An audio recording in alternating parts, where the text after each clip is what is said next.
একটা common concern, আইএলটিএসে ভালো করার জন্য টাইপিং স্পিড কতটা important.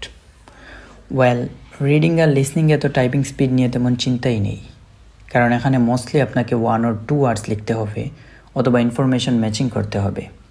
So here what you actually need is focus, accuracy and other skills. Forget about typing speed. এখন আসি রাইটিংয়ে, যেটা আসলে অনেকের জন্য রিয়াল প্রবলেম। অনেকেই কিবোর্ড না দেখে টাইপ করতে পারে না বলে টেনশনে থাকে।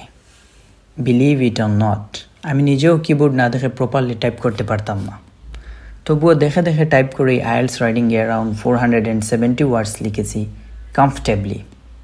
So how did I manage ইট? আজকে সেটাই এক্সপ্লেন করব। অনেকেই বলে আইএলটিএসে ভালো করতে হলে টাইপিং স্পিড অনেক ভালো হতে হবে, 25 to 30 words per minute speed লাগবে। But honestly, is it really logical? Do we actually need that much speed? The answer is no, you don't. চলুন একটা সিম্পল হিসাব করি।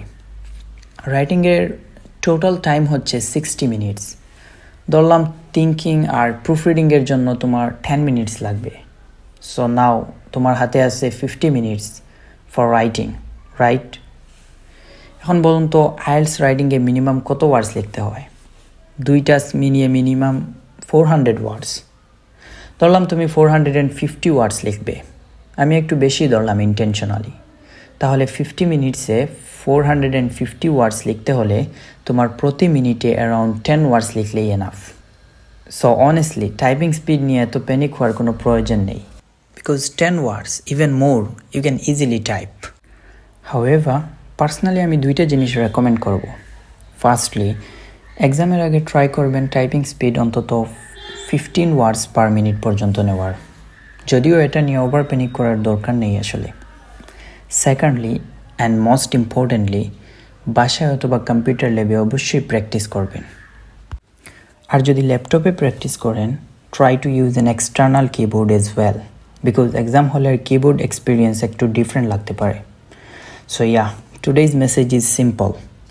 Don't be scared of typing speed. Focus more on ideas, structure and regular practice. আজকের জন্য এতটুকুই। দেখা হবে অন্য কোনো ভিডিওতে। Thank you.